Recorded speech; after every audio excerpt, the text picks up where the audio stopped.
everybody, it's Rebecca here at Y Mermaids, and welcome to my back to school book haul. I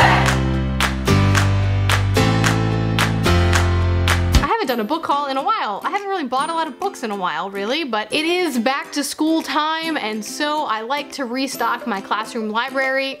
I'm a high school English teacher, and so I went to 2nd & Charles and Barnes & Noble and Target and ended up getting some pretty good picks for my room. So without further ado, I'm gonna show you the latest additions to my classroom library. Oh, first in the bag was this guy. I don't think he wants to go to school though, and you can't really read him. Mwah. He's my favorite. Just kidding. I have 3 cats.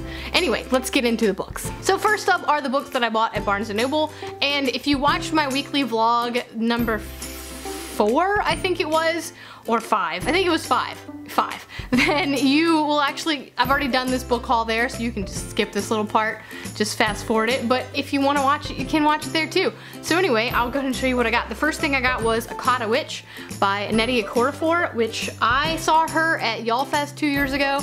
I thought she was really brilliant and I wanted to support her, plus I read Binti a few years ago, her novella, and really liked it, and this is a fantasy, and I really bought this for myself, but I will share it with my students. For my creative writing class, I bought This is the Story of a Happy Marriage by Ann Patchett, which I have already read, and it's a collection of nonfiction essays that she has written, but one of these is about writing, and I bought it so that it's not really for my classroom library, but it's for school, so I bought it for an inspirational piece, basically. And then I bought 2 creative writing prompt books for that, again, that same creative writing class. So both of these just have different prompts, different ways, and sometimes when you're struggling for creative writing prompts, because they do a prompt every single day, then sometimes having a book on hand is a really good way to grab one really quickly.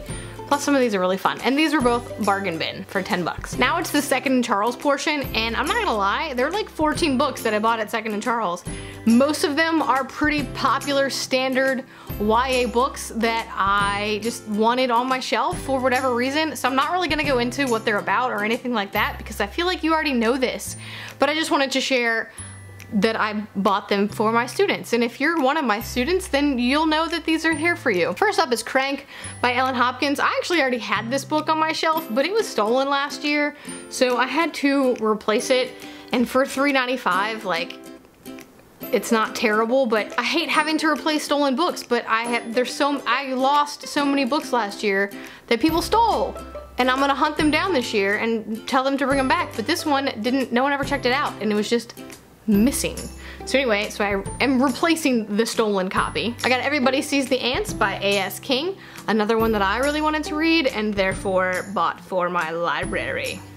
Everything Everything by Nicola Yoon. I feel like this is a pretty standard book on YA classroom library shelves now. I have read this. It wasn't my favorite, but a lot of teens really do love it, and I liked it for the majority of it. I just didn't like the ending, so I thought that it would, most of my students who've read it have really enjoyed it, so I thought I would add it to the shelf. Another one that I wasn't a big fan of, but a lot of students and a lot of other people are a fan of, is Uglies by Scott Westerfeld, and I feel like this is a pretty standard need to include on a classroom library bookshelf kind of book. The Maze Runner by James Dashner. I think this one was also stolen from me last year, and if not, then I have multiple copies, which is always a good thing because this is a perennial favorite of students. Molokai by Alan Brennert. I don't know if this is actually a book that I bought for my students or for myself. I don't know, but it's Hawaii. It's a girl in Hawaii who gets leprosy, and I thought that was really cool, and I've been to Hawaii and I got to fly over Molokai, and so I bought it for myself. But if it's good and if it's appropriate, then I'll put it on my shelf as well for my students. Matched by Ali Condi. I read this one years ago in the big dystopian phase that we all had with the Hunger Games. It's so bad, but I love it so much anyway, so I thought I'd put it on my shelf for the other people like me. I don't know. I liked it. Fangirl by Rainbow Rowell. I did not have this one for some reason, so I bought it. It was like $7. It was $7, and it's so good. It's so good. I still need to get Carry On for school. I have it for my house, but not for school, because there's some books you just need to have your own copy of, and Carry On is one of them. I got Tokyo Heist basically because it sounds really fun. It doesn't have the greatest reviews, but intermediate reviews, and I think some of my maybe male students might really enjoy this one. I want to read it because I like heists and I like Japan, so it sounded cool to me. Another one that I was not a big fan of, but a lot of people really like, is The Program by Suzanne Young. And this is another one. Some of these books are just really good to have on your shelf for those students who need them, and I think this is one of those. Speaking of books like that, I got Symptoms of Being Human by Jeff Garvin. Another one I've been meaning to read for ages and haven't gotten around to, so having it on my shelf will maybe give me a kick in the butt to actually read it, as opposed to just letting it sit on my Kindle when I get it from the library multiple times and don't read it. So if I have the copy, I will read it, but we have some trans students at school, and I want to make sure that this is available for them if they want to read it, and also just for me to read it and for other students to read it, to be more aware and more accepting. We did have an issue last year at school with that, so I thought this one was a definite. I got Shipbreaker by Paolo Bacigalupi, which I've heard really good things about from people on different like SSR, YA teaching blogs, things like that, and then Goodreads had pretty good reviews as well. So again, I got this one as to appeal to some of those gentleman readers who might be struggling, but also girls too. I mean, I would read it. Nothing wrong with that. But sometimes getting teenage boys to read is a little bit harder than getting teenage girls to read for some reason. So this is my attempt to doing that. Again, on that same lines is Steelheart by Brandon Sanderson. I mean, you can't really go wrong with Brandon Sanderson, and I've been meaning to read this one anyway because I was writing a superhero story a few years ago for Nano, and so who doesn't like a good superhero story? Who doesn't like Brandon Sanderson? And the last one from Second and Charles was The Serpent King by Jeff Zinter. I know this book can be problematic with certain friends of mine. People who've like that have said things. Other people have really loved it. One of my colleagues thought it was amazing. It won all these awards. So regardless of how you feel about this book or the author of this book, because again, not always great things, it is a popular book, and sometimes when you're teaching or when you have a classroom library, the goal is just to get students to read, and a book that you as a seasoned reader might find not as good, to a student, to someone who is just getting into reading, it might be the best thing they've ever read in the world. So I try to be very open with the books that I pick for school, because just because I don't like it doesn't mean another student might not love it or need it at that moment, such as many of these books that I've showed you today, including this one, which I haven't read. I do want to try to read it just because I want to see what it's about and be able to recommend it better. But I also know that it is one of those ones that's very shifting. People either love it or hate it. And so I thought that I would add it for $7.50. I thought it would be a good one to add. And finally, I got 2 books from Target. I ended up getting To All the Boys I've Loved Before by Jenny Han, which we all know is super popular right now because of the Netflix movie, which is amazing, and I haven't even read this yet. And now I'm gonna steal this and read it first before I even put it on my shelf, because I loved the movie and I really want to read it. So I went ahead.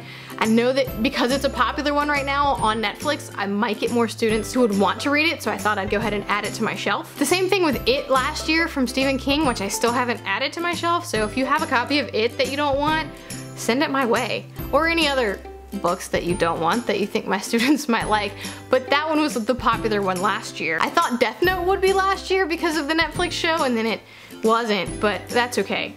I still have it on my shelf, and a couple kids read it, so there you go. And the last one that I got was Simon vs. the Homo Sapiens Agenda by Becky Albertalli. I have a copy of this book. It's on that shelf, the white one that you can't really see, and it's signed, so I don't like to take that one to school, and so I don't really lend it out because I love it so much and I don't want it to get lost or stolen by my students, so I bought a new copy for my bookshelf because it is so good, and also because, again, Love, Simon came out. A lot of kids who just saw it were interested in reading the book, and so I needed to get a copy for my bookshelf. And I did, and I love it. Well, those are all the books that I bought in this back to school haul. oops, there's some on Amazon that I really want to get that I couldn't find in the stores or that are new releases and I don't want to spend full price on them. So there'll probably be another one in the next month or so because I'm going to wait a little bit and see how much space I actually have on my shelves and the demand for books, because every year is different. Sometimes the books are off the shelf like this and sometimes nobody touches them. So you never know. I don't know what's going to happen with this new batch of students. I really hope that these appeal to them and they want to read them, but you never know. We will see.